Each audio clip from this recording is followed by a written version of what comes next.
Fala devs! Sejam bem-vindos ao canal do Inventor Qualquer. Eu sou Wesley Milan, programador há 33 anos, arquiteto de software especialista em aplicativos de alta demanda. E hoje nós vamos falar sobre banco relacional em nuvem. Quem tem um banco relacional sabe o saco que é você se preocupar com backups e redundância e replicação e toda essa parafernália que sempre vira um pesadelo. E é sobre isso que a gente vai falar nesse vídeo. E então, fique ligado.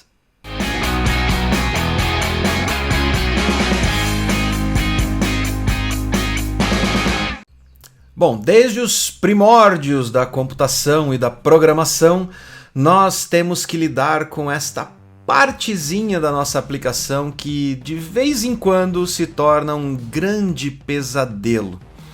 Para quem é mais das antigas, lembra que lá nos primórdios da programação nós começamos com bancos de dados mais arcaicos que funcionavam basicamente como arquivos locais. Muitas empresas na década de 90 desenvolviam aplicações inteiras utilizando Access como banco de dados. Sim, acreditem em mim. Empresas que na década de 90 tinham milhares de clientes em ERPs utilizavam Access como banco de dados. Mas existiam naquela época outros bancos de dados, como o Interbase, por exemplo. O clássico Interbase. E aí, quem é tão velho quanto eu e lembra o que era Interbase? Vamos lá, levanta a mão. Ah, aquele senhorzinho ali de bengala. Muito bem, parabéns, meu senhor, parabéns por estar vivo até hoje, conhecer Interbase e ter a capacidade de levantar o braço ainda. Muito bem. Mas, falando agora com a galera mais jovem, que todo mundo tá na onda do NoSQL, bancos de grafo e tudo mais, os bancos relacionais ainda têm o seu papel na parte tecnológica das empresas, principalmente nas empresas e principalmente dentro dos sistemas que requerem mais integridade, principalmente a integridade relacional, que é a principal característica desses bancos, manter uma integridade de ligação entre dados que vêm de tabelas diferentes e manter essas tabelas sincronizadas com relação às informações que elas têm. Garantir que se existe uma chave estrangeira, vai existir um registro referente àquela chave estrangeira e que esses registros não vão ficar órfãos ou vão perder as suas dependências. Os bancos NoSQL ou NoSQL, que não dependem da linguagem SQL, não oferecem esse tipo de vantagem, apesar deles oferecerem outras vantagens para aplicações modernas que são muito importantes, principalmente as relacionadas à performance, porque as aplicações modernas demandam uma quantidade imensa de capacidade para responder a requisições, gravações e leituras simultâneas. Coisas que os bancos relacionais demoraram muito tempo para evoluir e ainda hoje é difícil competir com os novos bancos NoSQL. Para quem se lembra, lá atrás, na época do EPA, quando eu comecei a programar,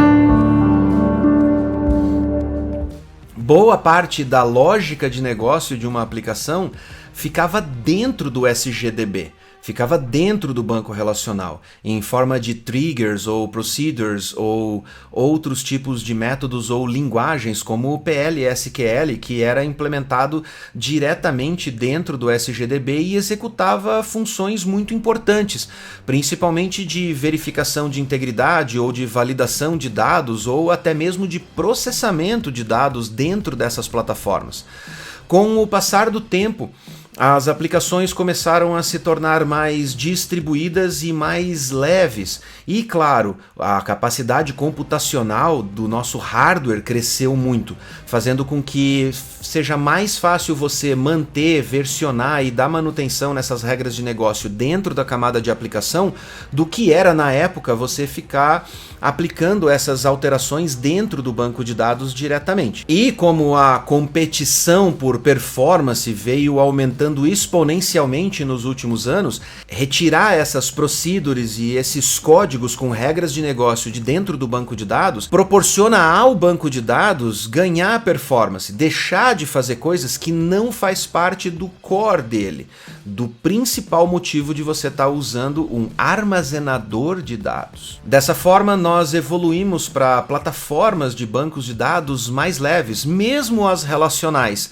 Se você pegar as versões, por exemplo, do Postgres ou do MySQL de 20 anos atrás e comparar elas com as versões de hoje, elas estão significativamente mais performáticas. Mas tem um problema que ainda é recorrente, que é o problema de manter essas bases de dados rodando.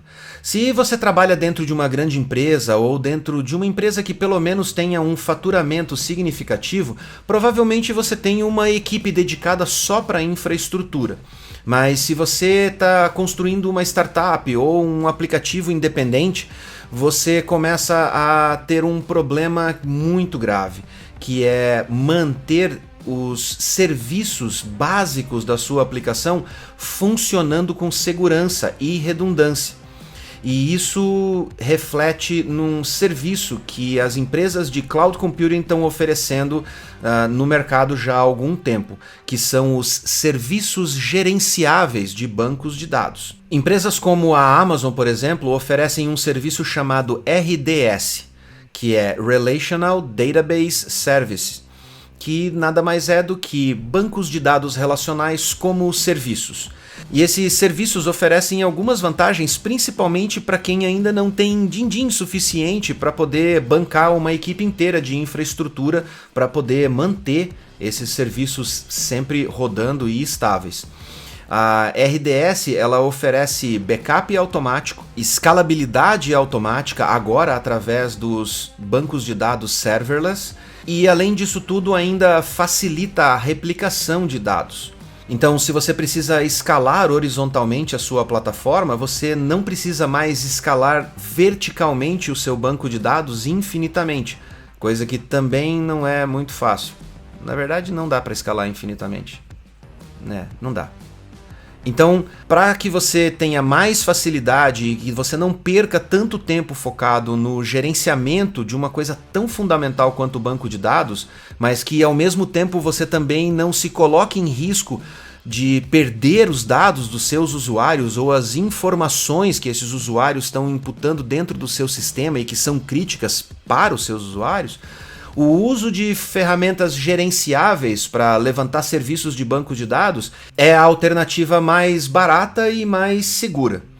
Hoje, dentro desses serviços gerenciáveis, você consegue criar réplicas de leitura, por exemplo, de bancos MySQL ou Oracle ou mesmo SQL Server da Microsoft, e você consegue manter os dados replicados mesmo em regiões completamente diferentes, como hospedar o seu site principal aqui no Brasil e ter um backup dele sendo sincronizado praticamente em tempo real lá nos Estados Unidos.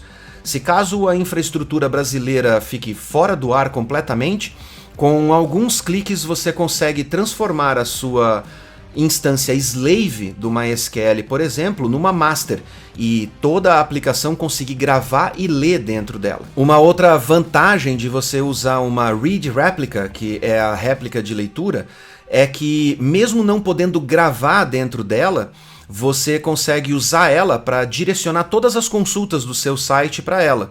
Então, em aplicativos que consomem mais leitura do que gravação, como sites de e-commerce ou plataformas de social media, por exemplo, você pode, via camada de aplicação, direcionar todas as ações de gravação para sua instância principal, para sua instância master, e todas as requisições de leitura para a sua instância slave. Mas leve em consideração uma coisa muito importante: não importa a solução de mercado, sempre existe um pequeno delay entre o tempo que você grava numa master e o tempo que você consegue ler aquela informação recém-gravada na slave. Porque essa sincronização ela é feita através da leitura dos logs binários do seu banco de dados e replicadas para essa instância de leitura ou para as instâncias de leitura. E aí sim a gente entra no ponto em que nessa escala horizontal você sim consegue escalar infinitamente. Na verdade não dá para escalar infinitamente, né? Não dá. Você pode ter quantas instâncias de leitura você precisar de acordo com a demanda da sua aplicação. Além, é claro, de você poder configurar o tamanho de cada instância dessa. Você pode ter uma instância master com uma capacidade X e as instâncias de leitura com a capacidade XXX, e assim você consegue entregar mais através dessas instâncias de leitura. No caso do serviço do RDS, a Amazon faz o gerenciamento dessas réplicas de forma automática. Basta você ir no painel de controle, criar essa instância de Read Replica e a Amazon passa a gerenciar essa replicação a partir dali, facilitando a sua vida e também com a garantia de que se uma delas cair por alguma razão, a Amazon levanta uma outra automaticamente e replica ela no mesmo instante para que a sua aplicação tenha essa capacidade computacional disponível. Mas uma das soluções mais impressionantes que eu já tive a oportunidade de testar, inclusive nós utilizamos ela em uma das aplicações que mais demanda recurso do nosso portfólio, é o RDS Serverless. Essa solução da Amazon chama-se Aurora DB e ela utiliza clusters completamente independentes para a requisição dos dados e para a entrega desses dados para você, de forma que esse sim você consegue escalar numa proporção jamais vista em qualquer outro serviço de banco de dados relacional sob demanda. Além, é claro, desses recursos mais fundamentais de escalabilidade, o Serverless oferece os mesmos recursos de uma instância convencional do RDS, que incluem backup automático, manutenção programada e uma série de outros recursos que você consegue usar para escalar a sua instância e manter ela segura e garantir a entrega para os seus usuários. Mas eu vou contar aqui um case prático para que vocês entendam como essa instância, que mesmo ela sendo autoescalável, o que já é uma grande revolução para a parte de bancos relacionais, ela também oferece mais performance, mesmo com a mesma capacidade computacional de uma outra instância convencional. Em um dos nossos grandes clientes, nós utilizávamos o MongoDB para fazer certas ações que precisavam de uma grande concorrência de leitura e gravação simultânea, o que é sempre um gargalo para os bancos relacionais, porque eles, por princípio básico, eles precisam fazer certas verificações na entrada e na persistência de dados, como a integridade da informação ou a verificação de forward keys para verificar a integridade relacional desses dados. Nós usávamos o MongoDB para certas partes da aplicação que precisavam realmente de uma alta concorrência de leitura e gravação. E na época nós fizemos benchmark com várias plataformas, inclusive CouchDB ou o próprio DynamoDB, mas o que limitava a nossa capacidade de utilizar essas outras soluções eram algumas peculiaridades da demanda do cliente com relação a agrupamento de dados e cálculos que a gente precisava fazer no momento em que os dados eram requisitados do banco. Para isso nós utilizamos num primeiro momento o MongoDB com o recurso de aggregate, mas quando a Amazon finalmente colocou o RDS Serverless como uma instância em modo de produção e segura para se usar em produção, nós refizemos todos os nossos benchmarks comparando o MongoDB com uma instância do MySQL, que chama-se Aurora DB, rodando dentro do Serverless. E os resultados foram impressionantes. Os resultados mostraram que o Aurora DB, mesmo sendo um banco relacional meio que emulado pela Amazon, respeita sim as integridades referenciais entre tabelas, mas ele consegue suportar uma quantidade de concorrência em leitura e gravação que bateram o MongoDB em todos os cenários que nós estávamos simulando para nossa necessidade. Veja bem, nós estávamos simulando um cenário específico para as nossas necessidades. Por favor, não vai sair trocando o banco de dados da sua aplicação e socando ele dentro do Aurora DB sem antes analisar algumas questões que são relacionadas às limitações. Um exemplo disso é que a versão do driver do MySQL que é compatível com o Aurora Serverless, ele está sempre defasado com relação ao driver oficial do MySQL. Outro ponto importante a se levar em consideração é que certos recursos, como o parseamento nativo de objetos JSON pelo próprio MySQL, não são suportados pelo AuroraDB. Então, se a sua aplicação utiliza esse ou outros recursos que eu não estou citando aqui por falta de conhecimento ou de necessidade, vá atrás para se informar, e se você não encontrar essa informação específica dentro da documentação, crie uma instância do Aurora, faça os testes e tente rodar a sua aplicação em modo de staging para validar se ela vai ser 100% compatível com as limitações que o AuroraDB oferece, antes de sair migrando a sua aplicação, por favor. Mas no caso dessa nossa aplicação, ele solucionou o problema e tornou a aplicação muito mais escalável, porque por padrão você consegue escalar a sua instância do AuroraDB para até 256 cores de processamento